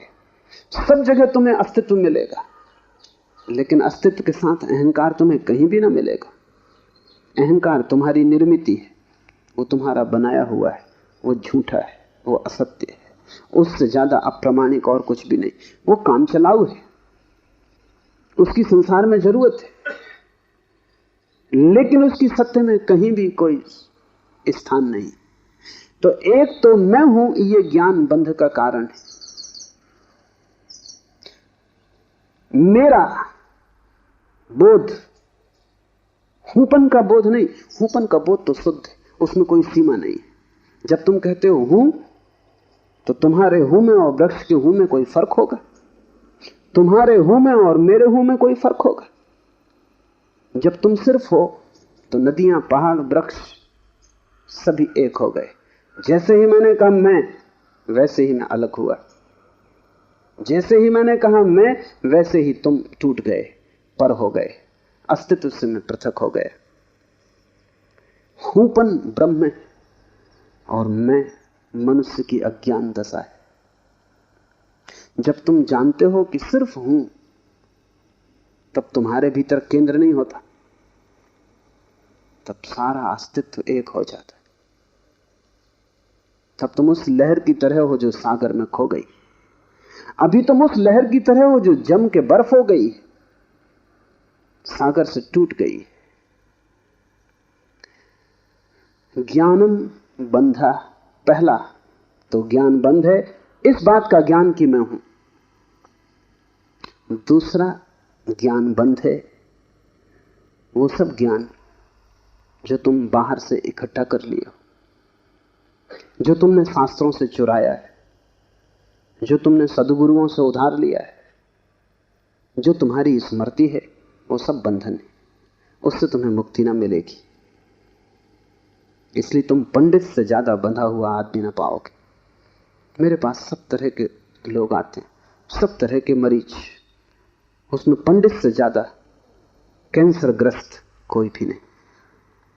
उसका इलाज नहीं, वो ला इलाज। उसकी तकलीफ यह है कि वो जानता है, इसलिए ना वो सुन सकता ना वो समझ सकता। तुम उससे कुछ बोलो, इसके पहले कि तुम बोलो उसने उसका अर्थ कर लिया है। इसके पहले कि वो तुम्हें सुने उसने व्याख्या निकाल ली। शब्दों से भरा हुआ चित्त जानने में असमर्थ हो जाता है। वो इतना ज्यादा जानता है बिना कुछ जाने, क्योंकि सब जाना हुआ उधार है। शास्त्र से अगर ज्ञान मिलता होता तो सभी के पास शास्त्र है, ज्ञान सभी को मिल गया होता। ज्ञान तो तब मिलता है जब कोई निशब्द हो जाता है, जब वो सभी शास्त्रों को विसर्जित कर देता है, जब वो सब ज्ञान को जो दूसरों से मिला है वापस लौटा देता है जगत को, जब वो उसे खोजता है जो मेरा मूल अस्तित्व है, जो मुझे दूसरे से नहीं मिला। इसे थोड़ा समझो, तुम्हारा शरीर तुम्हें मां और पिता से मिला है। तुम्हारे शरीर में तुम्हारा कुछ भी नहीं है। आधा तुम्हारी मां का दान है, आधे तुम्हारे पिता का दान है। फिर तुम्हारा शरीर तुम्हें भोजन से मिला है, वो जो रोज तुम भोजन कर रहे हो। 5 तत्वों से मिला है, वायु है, अग्नि है, 5 तत्व हैं, उनसे तुम्हें मिला है। इसमें तुम्हारा कुछ भी नहीं है। लेकिन तुम्हारी चेतना तुम्हें 5 तत्वों में से किसी से भी नहीं मिली। तुम्हारी चेतना तुम्हें मां और पिता से भी नहीं मिली। तुम जो जो जानते हो वो तुमने स्कूल विश्वविद्यालय से सीखा है, शास्त्रों से सुना है, गुरुओं से पाया है। वो तुम्हारे शरीर का हिस्सा है, तुम्हारी आत्मा का नहीं। तुम्हारी आत्मा तो वही है जो तुम्हें किसी से भी नहीं मिली। जब तक तुम उस शुद्ध तत्व को न खोज लोगे जो निपट तुम्हारा है, जो तुम्हें किसी से भी नहीं मिला है, न मां ने दिया, न पिता ने, न समाज ने, न गुरु ने, न शास्त्र ने, वही तुम्हारा स्वभाव है। ज्ञान बंद है क्योंकि वो तुम्हें इस स्वभाव तक न पहुंचने देगा। ज्ञान ने ही तुम्हें बांटा है। तुम कहते हो मैं हिंदू, तुमने कभी सोचा कि तुम हिंदू क्यों हो? तुम कहते हो मैं मुसलमान, तुमने कभी विचारा कि तुम मुसलमान क्यों हो? हिंदू और मुसलमान में फर्क क्या है? क्या उनका खून निकाल के कोई डॉक्टर परीक्षा करके बता सकता है कि हिंदू का खून है, ये मुसलमान का खून? क्या उनकी हड्डियां काट के कोई बता सकता है कि हड्डी मुसलमान से आती है कि हिंदू से आती? कोई उपाय नहीं। शरीर की जांच से कुछ भी पता न चलेगा, क्योंकि दोनों के शरीर 5 तत्वों से बनते हैं। लेकिन अगर उनकी खोपड़ी की जांच करो तो पता चल जाएगा कि कौन हिंदू है कौन मुसलमान है, क्योंकि दोनों के शास्त्र अलग, दोनों के सिद्धांत अलग, दोनों के शब्द अलग। शब्दों का भेद है तुम्हारे बीच। तुम हिंदू हो क्योंकि तुम्हें एक तरह का ज्ञान मिला जिसका नाम हिंदू, दूसरा जैन है क्योंकि उसे दूसरे तरह का ज्ञान मिला जिसका नाम जैन। तुम्हारे बीच जितने फासले हैं, दीवालें हैं, वो ज्ञान की दीवालें, और सब ज्ञान उधार। तुम एक मुसलमान बच्चे को हिंदू के घर में रख दो, वो हिंदू की तरह बड़ा होगा, वो ब्राह्मण की तरह जनेऊ धारण करेगा, वो उपनिषद और वेद के वचन उद्धृत करेगा। और तुम एक हिंदू के बच्चे को मुसलमान के घर रख दो, वो कुरान की आयत दोहराएगा।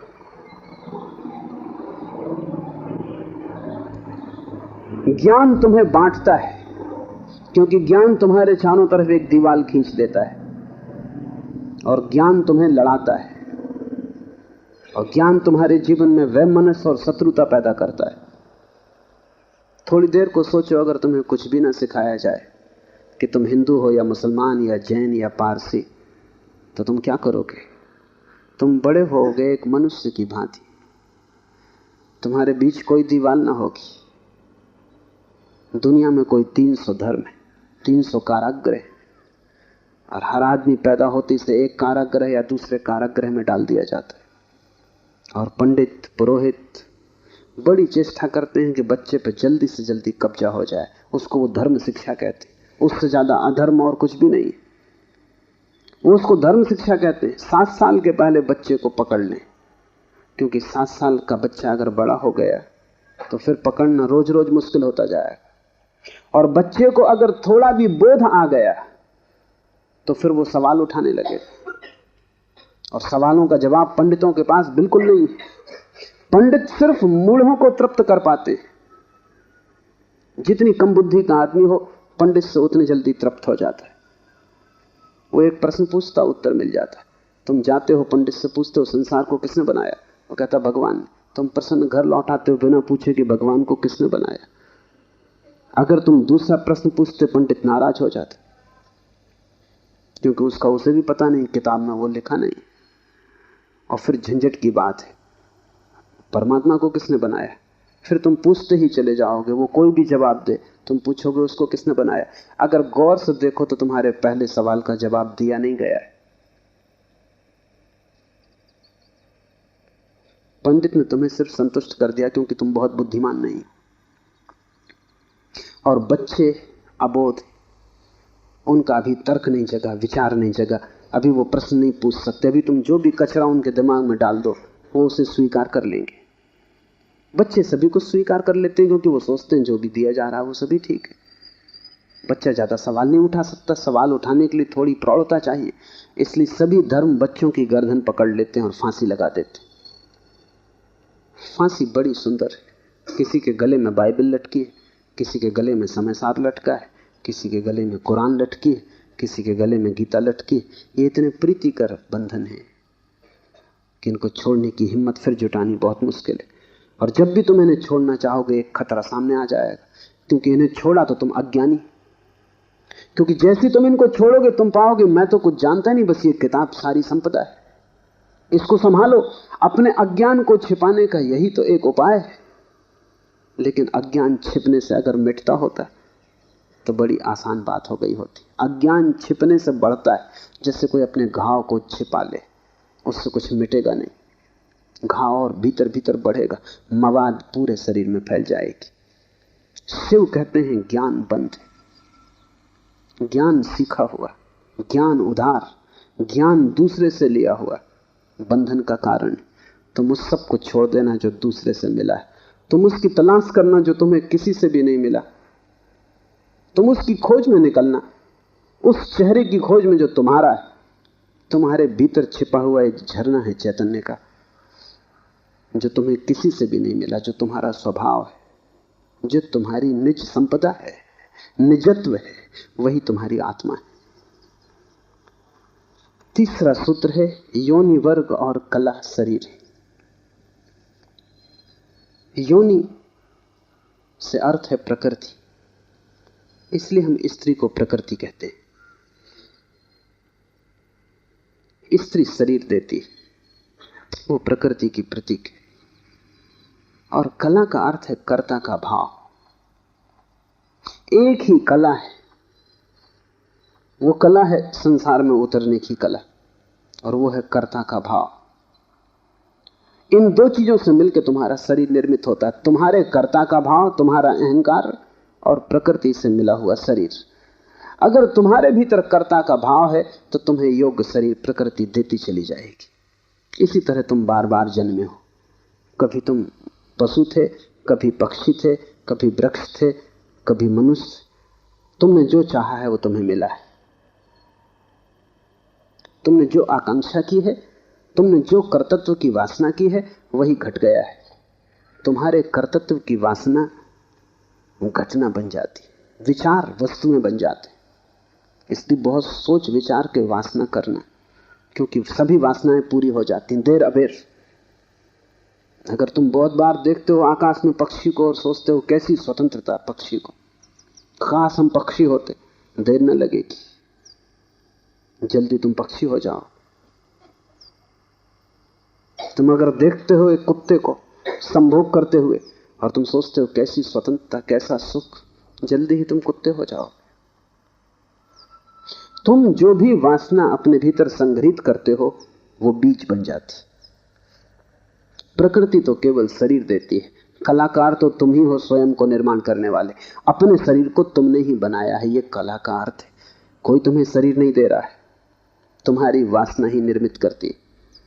तुमने कभी ख्याल किया, रात तुम सोते हो तो आखिरी जो विचार होता है सोते समय, वही सुबह उठते वक्त पहला विचार होगा। रात भर तुम सोए रहे, वो बीज की तरह विचार भीतर पड़ा रहा, जो अंतिम था वो सुबह प्रथम होगा। तुम मरोगे इस शरीर से, आखिरी मरते क्षण में तुम्हारे सारे जीवन की वासना संग्रहित होकर बीज बन जाएगी। वही बीज नया गर्भ बन जाएगा। जहां से तुम मिटे वहीं से तुम फिर शुरू हो जाओगे। तुम जो भी हो ये तुम्हारा ही कृत्य है, किसी दूसरे को दोष मत देना। यहां कोई दूसरा है भी नहीं जिसको दोष दिया जा सके। ये तुम्हारे ही कर्मों का संचित फल है। तुम जो भी हो, सुंदर कुरूप, दुखी सुखी, स्त्री पुरुष, तुम जो भी हो, ये तुम्हारे ही कृत्यों का फल है। तुम ही हो कलाकार अपने जीवन के। मत कहना कि भाग्य ने बनाया है, क्योंकि वो धोखा है। उस भांति तुम जिम्मेवारी किसी और पर टाल रहे हो। मत कहना कि परमात्मा ने भेजा है। तुम परमात्मा पर जिम्मेदारी मत डालना, क्योंकि ये तरकीब है खुद के दायित्व से बचने की। इस कारागृह में तुम अपने ही कारण हो। जो व्यक्ति इस बात को ठीक से समझ लेता है कि अपने ही कारण में यहां हूं, उसके जीवन में क्रांति शुरू हो जाती। शिव कह रहे हैं योनि वर्ग और कला शरीर है। प्रकृति तो सिर्फ योनि है, वो तो सिर्फ गर्भ है। तुम्हारा अहंकार उस योनि में बीज बनता है। तुम्हारे कर्तृत्व का भाव कि मैं ये करूं, मैं ये पाऊं, मैं ये हो जाऊं, उसमें बीज बनता है। और जहां भी तुम्हारे कर्तृत्व की कला और प्रकृति की योनि का मिलन होता है, शरीर निर्मित हो जाता है। इसलिए बुद्ध पुरुष कहते हैं सभी वासनाओं को छोड़ दो, तभी तुम मुक्त हो सकोगे। तुमने अगर स्वर्ग की वासना की तो तुम देवता हो जाओगे, लेकिन वो भी मुक्ति ना होगी, क्योंकि वासनाओं से कभी भी अशरीर की स्थिति पैदा नहीं होती। सभी वासनाओं से शरीर निर्मित होते हैं। जब तक तुम निर्वासना को उपलब्ध नहीं हो, जब तक तृष्णा तुमने पूरी ही नहीं छोड़ दी, तब तक तुम नए शरीरों में भटकते रहोगे। और शरीर के ढंग अलग हो, शरीर की मौलिक स्थिति एक ही जैसी है। शरीर के दुख समान है, चाहे पक्षी का शरीर हो, चाहे आदमी का शरीर हो, दुखों में कोई भेद नहीं, क्योंकि मौलिक दुख है आत्मा का शरीर में बंध जाना। मौलिक दुख है कारागृह में प्रविष्ट हो जाना।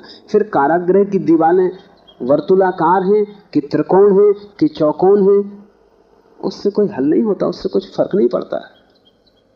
तुम भला सोचते हो फर्क पड़ता है।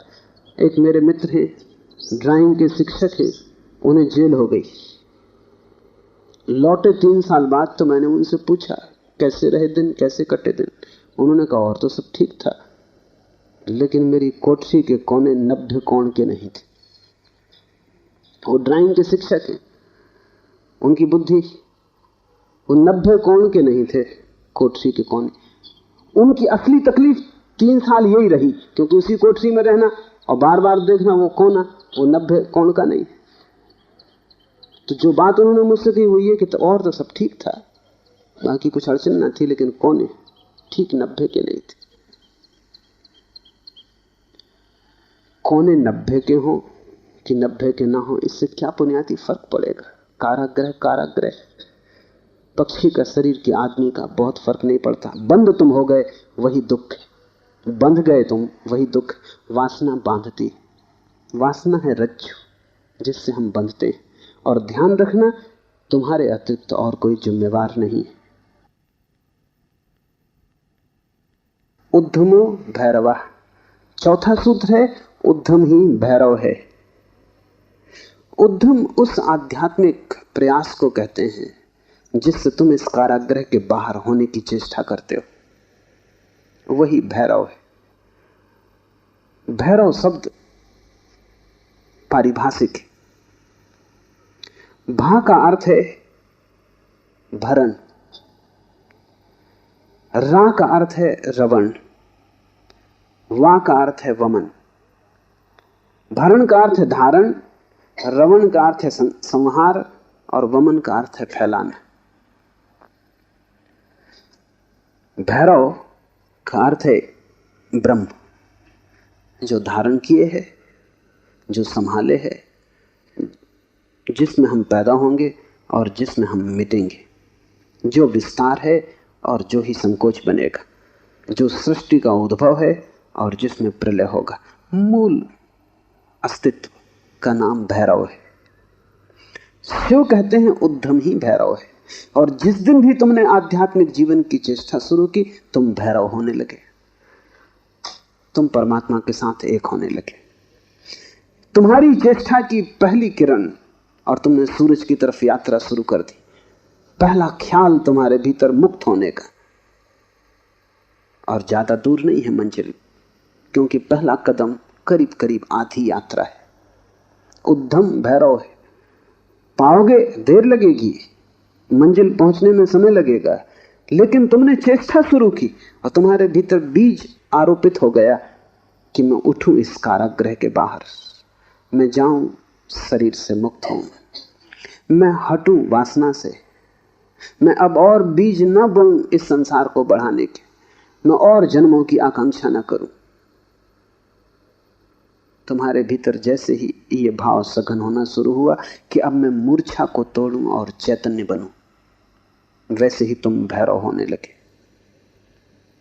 वैसे ही तुम ब्रह्म के साथ एक होने लगे। क्योंकि वस्तुतः तो तुम एक हो ही, सिर्फ तुम्हें स्मरण आ जाए। मूलतः तो तुम एक हो ही,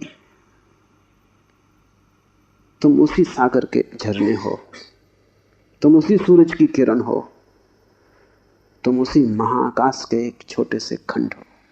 पर तुम्हें स्मरण आना शुरू हो जाए और दीवारें विसर्जित होने लगे तो तुम उस महाआकाश के साथ एक हो जाओगे। उद्यम भैरव है। बड़ी सघन चेष्टा करनी जरूरी है, क्योंकि नींद गहरी है। तोड़ोगे सतत तो ही टूट पाएगी, आलस्य करोगे संभव नहीं होगा। आज तोड़ोगे कल फिर बना लोगे तो फिर भटकते रहोगे। एक हाथ से तोड़ोगे दूसरे से बनाते जाओगे तो श्रम व्यर्थ होगा। उद्यम का अर्थ है तुम्हारी पूरी चेष्टा संलग्न हो जाए। लोग मेरे पास आते हैं, वो कहते हैं हम करते हैं लेकिन कुछ हो नहीं रहा। अब मैं उनकी शक्ल देखता हूं, वो करते हैं ही नहीं, या ऐसा मरे मरे करते हैं जैसे मक्खियां उड़ा रहे हैं। उनके करने में कोई प्राण नहीं है, इसलिए नहीं होता।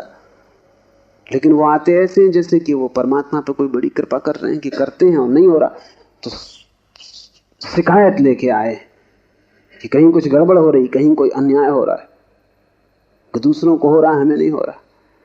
इस जगत में अन्याय होता ही नहीं। इस जगत में जो भी होता है न्याय है, क्योंकि यहां कोई आदमी नहीं बैठा है न्याय अन्याय करने को। जगत में तो नियम है, उन्हीं नियमों का नाम धर्म है। तुम अगर इस क्षेत्र से चले गिरोगे, टांग टूट जाएगी, तो तुम जाके अदालत में ये नहीं कहोगे कि गुरुत्वाकर्षण के कानून पर एक मुकदमा चलाता, तो अदालत कहेगी तुम तिरछे मत चलते। गुरुत्वाकर्षण तुम्हें गिराने में उत्सुक नहीं है, न तुम्हें संभालने में उत्सुक है। तुम जब सीधे सीधे चलते हो वही तुम्हें संभालता है, जब तुम तिरछे चलते हो वही तुम्हें गिराता है। न गिराने की उसकी कोई आकांक्षा है, न संभालने की। तटस्थ है जगत का नियम। उस तटस्थ नियम का नाम धर्म है। उसको हिंदुओं ने रित कहा है। वो परम नियम है। वो तुम्हारी तरफ पक्षपात नहीं करता कि किसी को गिरा दे, किसी को उठा दे। तुम जैसे ही ठीक चलने लगते हो वो तुम्हें संभालता है। तुम गिरना चाहते हो वो तुम्हें गिराता है। वो हर हालत में उपलब्ध है। तुम जैसा भी उसका उपयोग करना चाहते हो वो तुम्हें खुला है, उसके द्वार बंद नहीं है। तुम सिर ठोकना चाहते हो दरवाजे से, सिर ठोक लो। तुम दरवाजा खोल के भीतर जाना चाहते हो, भीतर चले जाओ। वो तटस्थ है। उद्यम भैरव है। महान श्रम चाहिए। उद्यम का अर्थ है प्रगाढ़ श्रम। तुम्हारी समग्रता लग जाए श्रम में, उसका नाम उद्यम है। और तब देर न लगी कि तुम्हारे भैरव हो जाने में। शक्ति चक्र के संधान से विश्व का संहार हो जाता, 5वां सूत्र है। और अगर तुमने ठीक उद्यम किया, अगर तुमने अपनी संपूर्ण ऊर्जा को संलग्न कर दिया चेष्टा में, सत्य की खोज, परमात्मा की खोज या आत्मा की खोज में, तो तुम्हारे भीतर जो शक्ति का चक्र है वो पूर्ण हो जाता है। अभी तुम्हारे भीतर शक्ति का चक्र पूर्ण नहीं है, कटा बटा है। वैज्ञानिक कहते हैं कि बुद्धिमान से बुद्धिमान आदमी भी अपनी 15% से ज्यादा प्रतिभा का उपयोग नहीं करता। 85% प्रतिभा ऐसे ही सड़ जाती। ये तो बुद्धिमान आदमी की बात है। बुद्धू का क्या हिसाब, वो तो शायद करते ही नहीं। हम अपने शरीर की भी ऊर्जा का पूरा उपयोग नहीं करते, 5% ज्यादा से ज्यादा। तो अगर हम मंदे मंदे जीते, अगर हमारा दिया टिमटिमाता टिमटिमाता लगता है, तो कसूर किसका है? तुम जीते ही नहीं पूरी तरह। जैसे तुम जीने से भी भयभीत हो कि लपट कहीं जोर से ना आ जाए। तुम डरे डरे हो, तुम कपते कपते जीते हो। तो फिर शक्ति का जो चक्र है तुम्हारे भीतर वो पूरा नहीं हो पाता। तो तुम्हारी गाड़ी ऐसे चलती जैसे कभी कार को तुमने देखा हो, पेट्रोल कभी आता कभी नहीं आता, कभी कचरा आता, तो कार ऐसे चलती जैसे हिचकी खा रही हो। बस ऐसा तुम्हारा जीवन है, हिचकी खाते तुम चलते हो। जरा जरा सी शक्ति के खंड खंड आते, अखंड शक्ति नहीं हो पाती।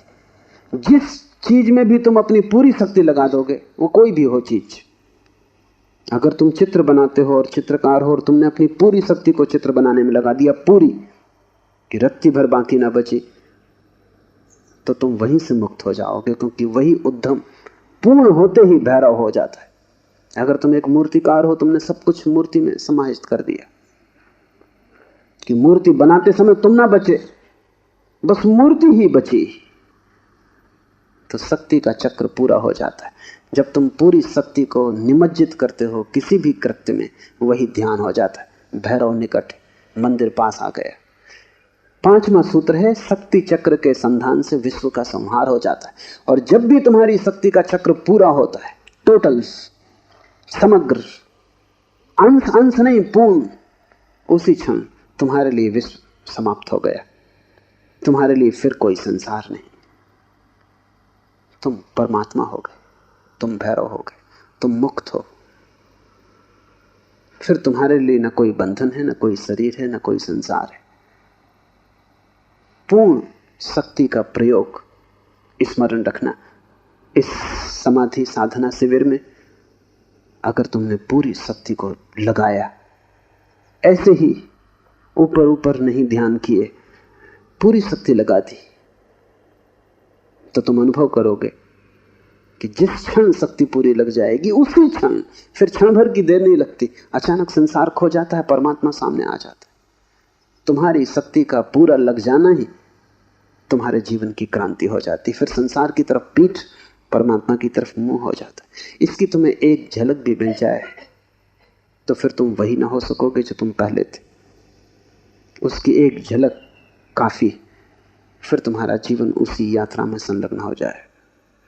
तो ध्यान रखना, यहां पूरा अपने को डुबाना तो ही कुछ हो सकेगा। अगर तुमने थोड़ा भी अपने को बचाया तो तुम्हारा श्रम व्यर्थ है। जब तक श्रम उद्यम ना बन जाए, पूर्ण टोटल एफर्ट ना बन जाए, तब तक भैरव की उपलब्धि नहीं। आज इतना।